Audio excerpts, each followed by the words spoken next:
1934 میں علامہ اقبال خوشحال خان کو پڑھتے ہیں، ان سے آشنا ہوتا ہے، لیکن ان کی شاعری میں 1924 میں جو ان کی کتاب آتی ہے بانگ درا، اس میں شاہین کا ذکر ہے، باز کا ذکر ہے۔ یہ جو بڑے لوگ ہوتے ہیں، بڑی شخصیات ہوتی ہیں، ان میں فکری ہم آہنگی، اشتراکات ہوتے ہیں۔ ہماری مجموعی ہم اگر دیکھیں، ہماری ساری روایتیں، ہماری تہذیب، ہماری تاریخ، حتیٰ اسلام کا جو مواد ہے، اسلامی مواد ہے، ہمارے ہاں زیادہ فارسی میں ہے۔ ہمارے پاس سارا خزانہ فارسی کا ہے۔ آپ افغانستان میں بھی اقبال کی بڑی قدر و منزلت ہے، آپ ایران جائیں تو آپ کو میں بلا مبالغہ کہہ رہا ہوں، آپ کسی بچے کو کہیں کہ اقبال کا شعر سنا ہے، وہ آپ کو سنائے گا۔ وہاں آپ کو سڑکیں اقبال کے نام سے ملے گی، اسکول، تعلیمی ادارے اقبال کے نام سے، ریسرچ کروائی جا رہی ہے اقبال پہ، اور اقبال کی بڑی قدر و منزلت ہے۔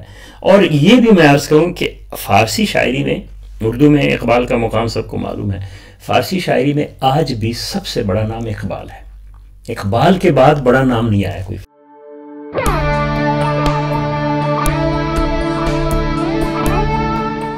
یہ ریڈیو پاکستان پوڈ کاسٹ ہے۔ السلام علیکم، اکمل شہزاد گھمن ایک نئے پوڈ کاسٹ کے ساتھ آپ کی خدمت میں حاضر ہے۔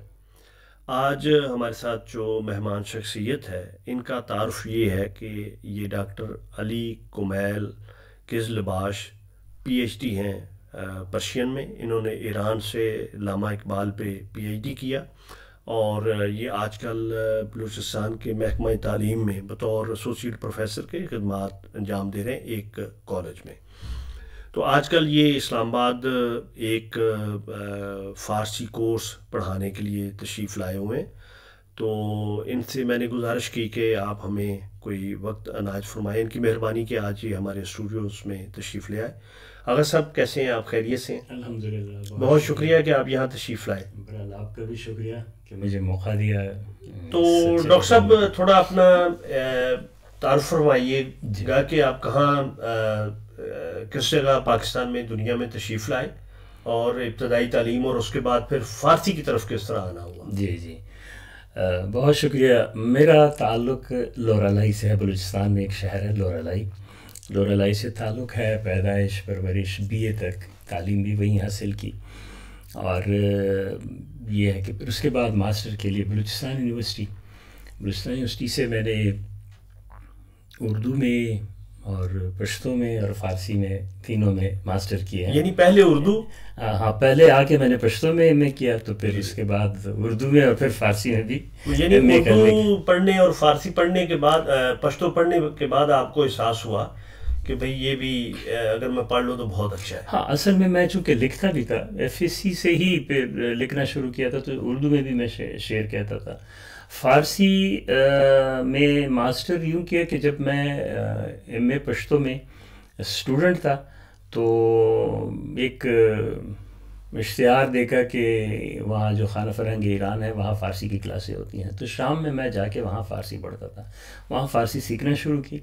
تو پھر اسی بنیاد پہ پھر میں نے ماسٹر بھی کیا فارسی میں، تو فارسی کی طرف بھی اس طرح آنے کا وہ ہوا، اتفاق ہوا۔ اس کے بعد پھر میں بطور لیکچرر کالجز میں میری سلیکشن ہوئی، تو پرشین کا لیکچرر؟ نہیں، لیکچرر پشتو کے طور پہ۔ اچھا، پشتو لیکچرر کے طور پہ۔ تو پھر وہی ہوا کہ پھر ایک موقع ملا ایران ایک وزٹ کا، بلکہ وہیں خانہ فرہنگ ایران میں جب میں اسٹوڈنٹ تھا، تو وہاں انہوں نے یہ کیا تھا کہ جو پوزیشن ہولڈر کلاسوں میں ہوتے تھے ان کو ایران بھیج دیتے تھے۔ میں بھی گیا تھا، تو وہاں پتہ چلا کہ یہاں PhD بھی کی جا سکتی ہے، تو پھر وہ ایک کوشش کی میں نے، تو میرا وہاں داخلہ ہوا تہران یونیورسٹی میں، وہاں سے 2005 میں نے PhD کی، اور میرا تھیسس اقبال اور خوشحال خان خٹک کا تقابلی جائزہ اس پہ تھا۔ بالکل۔ تو باقی لکھنے سے تعلق ہے، وہ پشتو فارسی تینوں زبانوں میں لکھتا ہوں، شعر، نثر دونوں۔ تو آپ کی کتابیں کتنی؟ 12 کتابیں میری شائع ہوئی ہیں، لیکن ان میں کوئی شعری مجموعہ نہیں ہے، تحقیق کی، تنقید کی، تراجم کی، اس طرح کی کتابیں ہیں۔ اچھا، آپ نے بہت ایک دلچسپ موضوع پہ PhD کی، اور میں فوراً ہی اس پہ سوال کر دوں گا کہ بہت سے لوگ یہ کہتے ہیں جی کہ علامہ اقبال نے بہت سی چیزیں خوشحال خان خٹک کی اٹھائیں. جی جبکہ میرا یہ خیال ہے کہ دنیا میں لوگ ایک دوسرے کے خیالات سے متاثر ہوتے ہیں. جی اور اقبال کی ایمانداری تو یہ ہے کہ انہوں نے جہاں جہاں کسی سے مستفید وہ ہوئے ہیں انہوں نے وہ کریڈٹ بھی دیا. حالانکہ اس زمانے میں کوئی خاص رواج نہیں تھا کہ آپ کسی کو کریڈٹ بھی دیں. تو لیکن اس کے باوجود چونکہ فرض کریں انہوں نے کوئی وہ گلہری والی جو ان کی نظم ہے تو انہوں نے لکھا جی فلاں سے ماخوذ. جی جی بالکل. تو آپ ذرا تھوڑا سا بتائیے گا کہ یہ کس حد تک درست ہے کہ انہوں نے خوشحال خان خٹک کے بہت سے کلام کو اٹھا کے اردو میں کنورٹ کر لیا. یہ بڑی اچھی بات ہے, اس نقطے پہ گفتگو ہونی چاہیے چونکہ ایک مغالطہ اتنا یہ پھیل چکا ہے. پہلا تو جب کہیں مجھ سے یہ سوال ہوتا ہے کہ اچھا یا میرے سامنے یہ بات ہوتی ہے کہ یہ تو اقبال نے تو خوشحال کیا تھا, بہت براہ راست لفظ استعمال کرتے ہیں, نقالی کیا, نقل کیا ہوا ہے اور اس میں, تو میں پہلی بات ان سے یہ کہہ دیتا ہوں کہ آپ بھی نقل کریں اور اقبال بن جائیں. اگر نقل کرنے سے کوئی علامہ اقبال بن سکتا ہے تو یہ تو بڑا آسان نسخہ ہے. اقبال خوشحال سے متاثر ہوئے ہیں, اس میں کوئی شک نہیں ہے.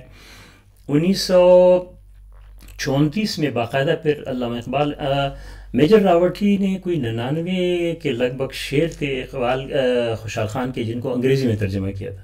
اقبال کو اتفاق ان شعروں کے پڑھنے کا, تو انہوں نے باقاعدہ ایک مقالہ جو اسلامک کلچر کے نام سے میگزین تھا, انگلش میں مقالہ لکھا خوشحال خان خٹک پہ اور ان کی شاعری پہ کہ میں نے یہ پڑھا اور یہ بہت بڑا آدمی ہے. افغانستان حکومت کو خط لکھا کہ یہ اتنا بڑا آدمی ہے, اس پہ کام کروائیں, آپ اس پہ ریسرچ کروائیں. اور فارسی شاعری میں بھی, فارسی میں انہوں نے تعریف کی ہے خوشحال کی, اور اردو میں تو باقاعدہ جو خوشحال خان خٹک کی وصیت ہے اس کو منظوم کیا اقبال نے. غالباً اس نظم کا عنوان بھی خوشحال خان خٹک کی وصیت ہے. ہاں بالکل. وہ جو محراب گل افغان کے افکار کا جو ایک حصہ ہے اس میں بالکل ٹھیک, کہوں تم سے اے ہم نشی دل کے بعد, وہ مرکت ہے خوشحال خان کو پسند, اڑا کر نہ لائے جہاں بادے کو, مغل شہ سواروں کی گرد سمند. تو یہ خوشحال نے یہ وصیت کی تھی کہ مجھے ایسی جگہ دفنائیں کہ جہاں مغل گھوڑوں کے گرد بھی وہاں نہ پہنچے, یعنی آزاد زمین پہ.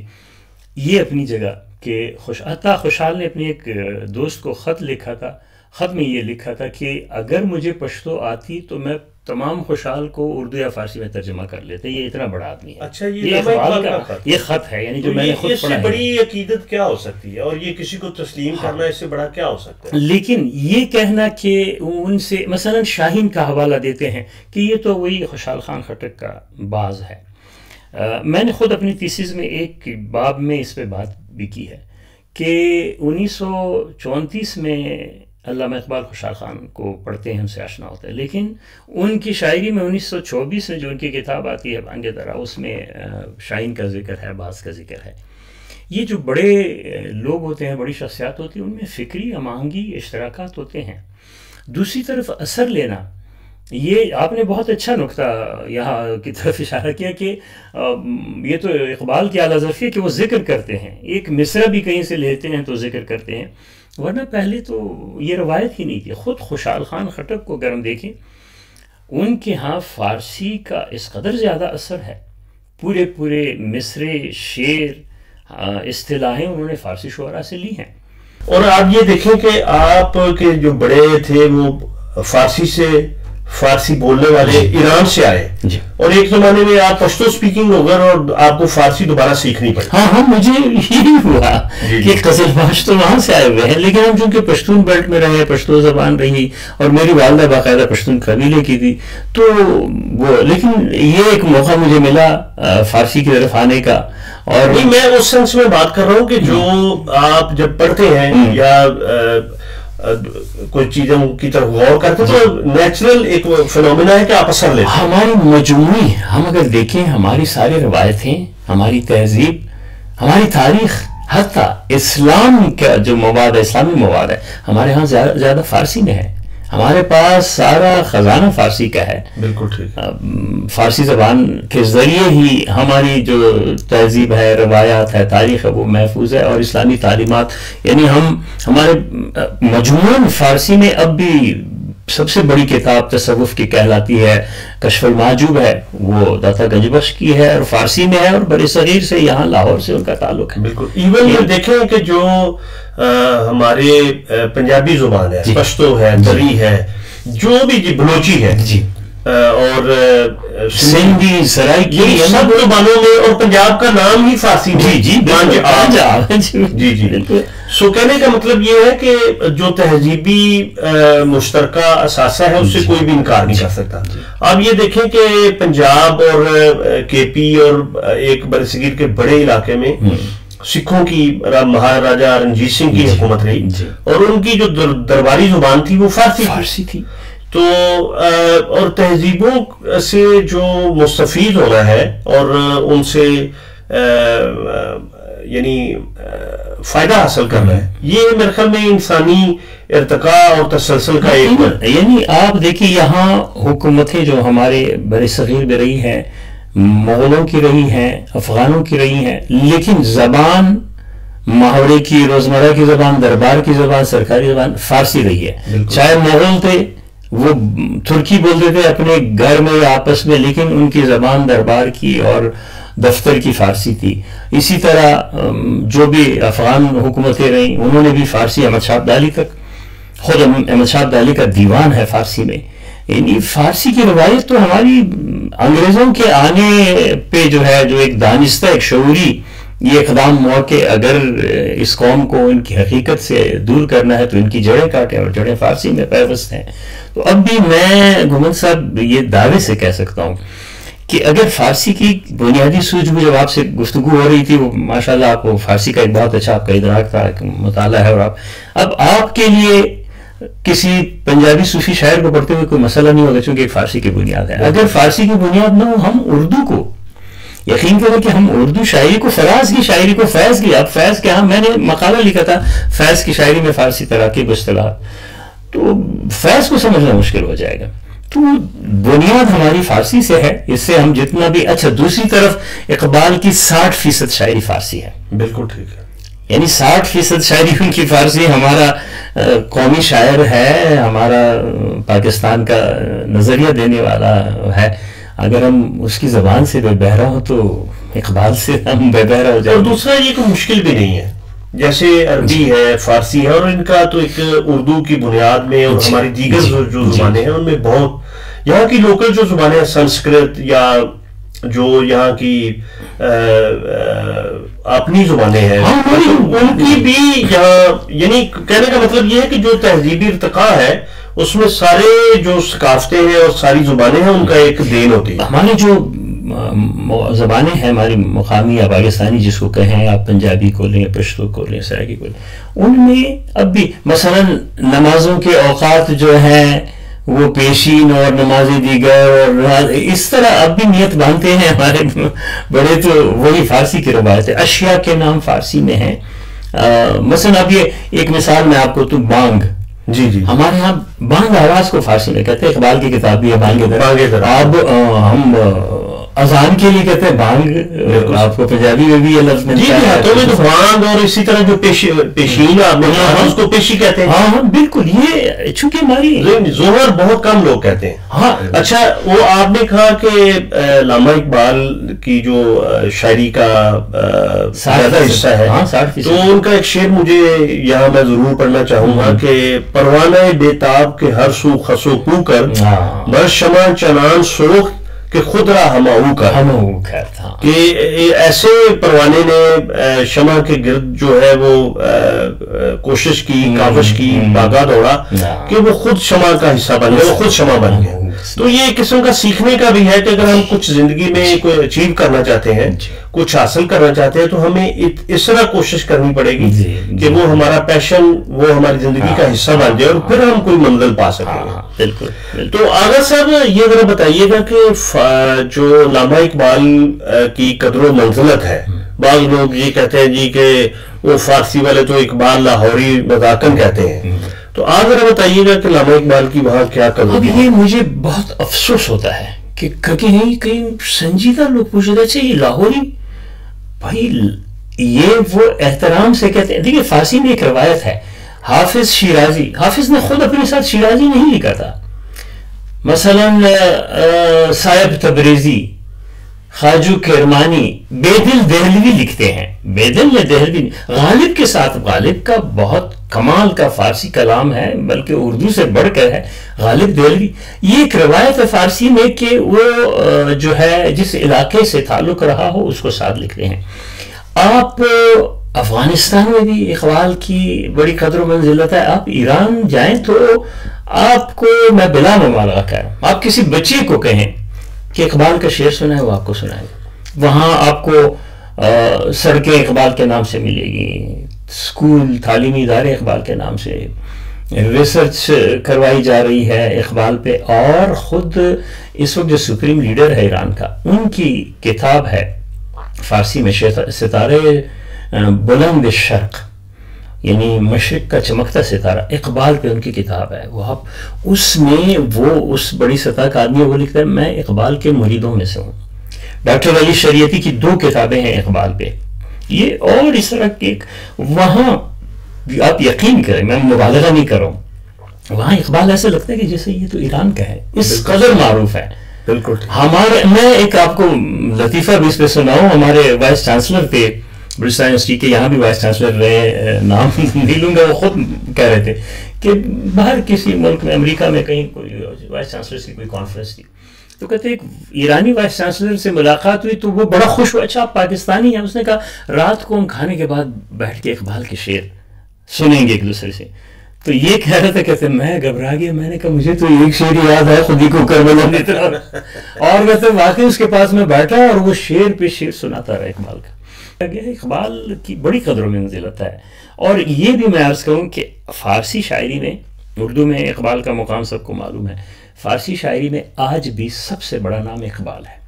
اقبال کے بعد بڑا نام نہیں آیا کوئی فارسی میں. یہ ایک بہت بڑا اعزاز ہے ہمارے لیے. بالکل صحیح. کہ اقبال کی پیروی ہو رہی ہے، اقبال کے رنگ میں لکھا رہا ہے، اقبال کی تخلیق. یعنی دیکھیں کہ کوئی نظریاتی اختلاف آپ کو کسی بڑی شخصیت کے ساتھ ہو سکتا ہے، آپ ان سے متفق نہیں ہو سکتے، لیکن یہ کہ بڑا آدمی بڑا رہتا ہے، اس کا قد چھوٹا نہیں ہوتا. اس کی آپ اگر اس کے ساتھ ایک ذاتی مخاصمت میں بڑھ جائے تو. آغا صاحب یہ ذرا بتائیے گا کہ جو بلوچستان ہے وہاں کے رہنے والے لوگ بھی زبانوں کے اعتبار سے بہت ان کو ایک صحت مند مالک ہیں. جیسے وہاں بلوچی، پشتو، دری اور براہوی. اور اچھا مزے کی بات، وہاں آپ کو سرائکی، سندھی، پنجابی کثرت سے ملے گی. بالکل. اور ہزارگی، ہاں ہزارگی وہ ہے، وہ فارسی کا ہی ایک لہجہ ہے لیکن بڑی تعداد میں وہ ہے.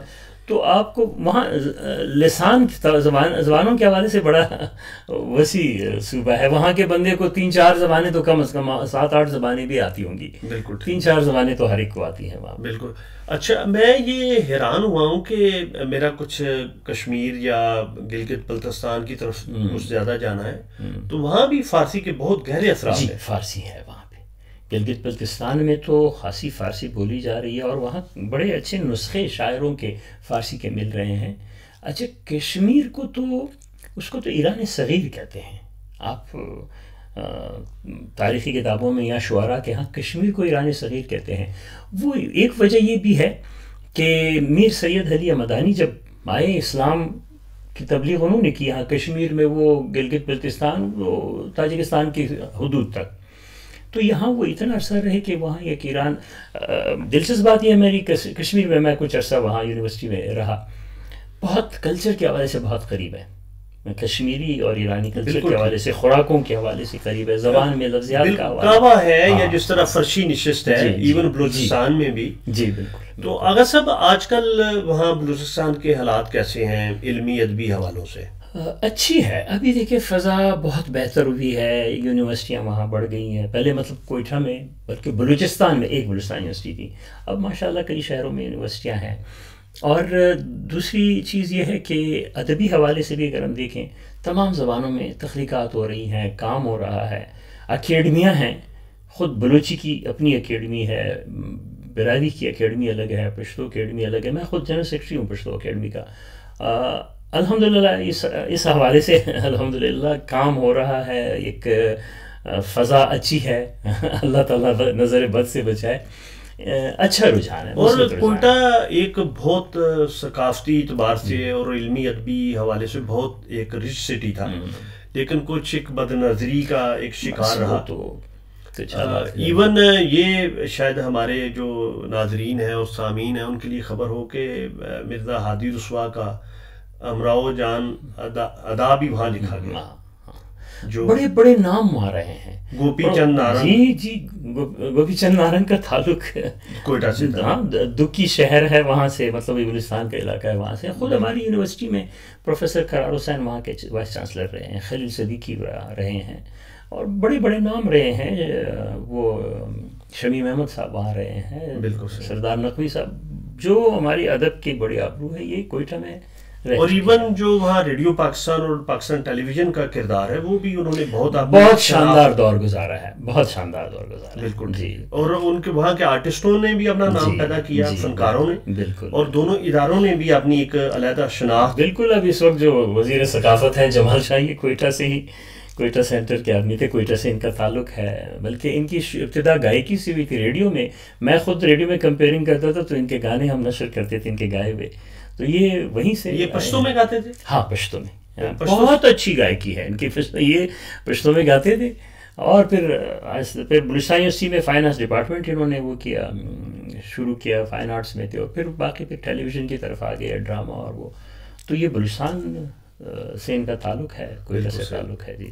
تو آپ یہ ذرا بتائیے گا کہ جو چونکہ آپ ایران سے پڑھ کے آئے ہیں، پاکستان میں فارسی پڑھا بھی رہے ہیں، آج کل اسلام آباد میں بھی پڑھا رہے ہیں، تو آپ ہم پاکستان اور ایران اور فارسی اور یہاں کی زبانوں کے باہمی تعلق کے حوالے سے آپ کیا فیوچر دیکھتے ہیں کہ ہمارے باہمی روابط زبانوں کے اور ملکوں کے کیسے ہوں گے آگے چل کے؟ ابھی تو پر امید ہے کہ بہتر صورت ہو سکتی ہے. ایک اہم رشتہ ہمارے درمیان یہی ہے، فارسی ادب کا ہے، فارسی زبان کا ہے. اہم رشتہ یہ ہے. باقی کلچر کے حوالے سے، تاریخ کے حوالے سے دیکھیں، لاہور جو ہے دوسرا دارالخلافہ تھا محمود غزنوی کا جب یہ ایران کا حصہ تھا. یعنی یہاں ایک حوالے سے تو یہ بھی کہا جاتا ہے کہ پہلا فارسی شاعر جو ہے، ایک روایت ہے کہ وہ بھی لاہور سے اس کی موفی ہے. پہلی خاتون فارسی جس نے شاعری کی، پہلی فارسی میں پہلی شاعرہ رابعہ خضداری ہے. خضدار بلوچستان سے اس کا تعلق رہا ہے. تو ہمارے تو وہ تہذیبی اور تاریخی رشتے اس قدر مضبوط ہے کہ اگر وقتی طور کوئی سیاسی حالات ایسے بنائے جاتے ہیں، وہ بھی وقتی ایک غبار ہوتا ہے اور چھٹ جاتا ہے. میں تو سمجھتا ہوں کہ ہم کٹ نہیں سکتے. ہمارا ایران سے جو تعلق ہے وہ قدرتی تعلق ہے. جی جی بالکل، ہمسائیگی کا بھی اور نسلاً بھی اور دوسرے سماجی اعتبار سے بھی. تو یعنی ہم دونوں ملک جو ہیں وہ باہمی رابطوں سے مزید اس میں ترقی کی طرف رکھنے بھی چاہیے، ہونے بھی چاہیے. تو آغا صاحب میں یہ آپ سے ریکویسٹ کروں گا کہ کوئی اپنا بھی فارسی کا شعر سنائیں اور اردو کا بھی سنائیں، کوئی کلام سنائیں، بلکہ اور کوئی جو آپ کا اور کوئی پسندیدہ فارسی کا شعر ہو وہ بھی ضرور سنائیں. میں سر دست میرے پاس جو میسر ہو. جی جی. بلکہ ایک اردو کی غزل ہے جس میں بلوچستان کا حوالہ آپ کو ملے گا. ضرور. خوشبو رنگ گلشن گل پارے اس کے نام، خوشبو رنگ گلشن گل پارے اس کے نام، شہر کی بتیاں چوک اشارے اس کے نام، اور دجلہ دریا. اس میں فارسی کی چاشنی بھی آپ دیکھیں گے. دجلہ دریا موجیں لہریں بادل گہرے، دجلہ دریا موجیں لہریں بادل گہرے، شام کا سورج چاند ستارے اس کے نام، اور تتلی ہرنی کوئل بلبل سب کہتے ہیں.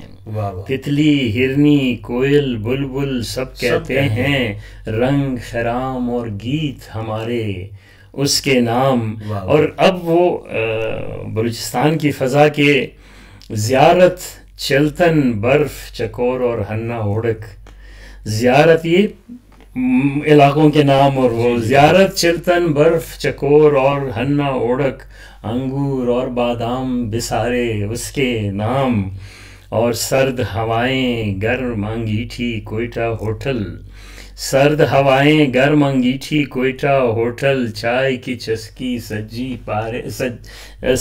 پارے اس کے نام اور گوادر سبی ژوب چمن بولان کی وادی گوادر سبی ژوب چمن بولان کی وادی کاکڑ بکٹی رند ہزارے اس کے نام. تو یہ غزل میں نے کہا بہت کمال آپ نے پورا بلوچستان کا جو بلوچستان کی ایک تصویر کشی کی. تو بہت شکریہ, میرے خیال میں یہی کافی ہوگا. کوئی ایک فارسی کا اگر آپ کا اپنا شعر ہو یا فارسی کا کلام سر دست میں شاید میری دسترس میں کوئی زبانی جو آپ کو شعر کوئی کسی کا شعر یاد ہو وہ سنا دیں. ہاں فارسی کا میں آپ کو سنا دیتا ہوں جو دیگر شعراء کا جو ہے کہ مثلا اقبال ہی کو اگر ہم دیکھیں کہ جہان عشق نمیری نہ سروری داند ہمین بس است کے آئین چھاکری داند ہزار خیبر و صد گونه اژدر است اینجا نه هر که نان جوین خورد حیدری داند به اشوه‌های جوانان ماه سیما چیست درا به حلقه پیری که دلبری داند. اور مقطع کمال کا ہے, دیکھیں کہ بیاب مجلس اقبال و یک دو ساغر کش اگرچہ سر نہ تراشد قلندری داند. یہ حافظ کی زمین میں انہوں نے کہی ہے. اچھا ایک میں حافظ سعدی شیرازی کا مصرع پڑھتا ہوں, آپ اگلا اس کا مصرع پڑھیے گا کہ بی دریا منافع بی شمار است. بله به دریا در منافع بی شمار است. دوسرا مصرع اس کا ہے کہ اگر عافیت بخواہی در کنار هست. یہ دریا میں اگر آپ اتریں گے تو منافع بہت ہے, لیکن اگر آپ عافیت کے ساتھ رہنا چاہتے ہیں تو پھر دریا کے باہر. یہ گلستان یعنی آپ زندگی میں اگر کچھ حاصل کرنا چاہتے ہیں تو آپ کو چیلنجز لینا پڑیں گے. اگر صاحب بہت شکریہ. سلامت رہے. ہمارے ساتھ ڈاکٹر علی کمیل کز لباس صاحب تشریف رکھتے تھے. آپ فارسی کے استاد ہیں اور ہماری خوش قسمتی کہ آج ہمارے پوڈ کاسٹ اسٹوڈیو میں تشریف لائے. آغا صاحب بہت شکریہ. بہت شکریہ. اس کے ساتھ ہی اکمل شہزاد گمن اور ریکارڈنگ انجینئر کاشف اور پروڈیوسر آصف اقبال کو اجازت دیجیے. اللہ حافظ.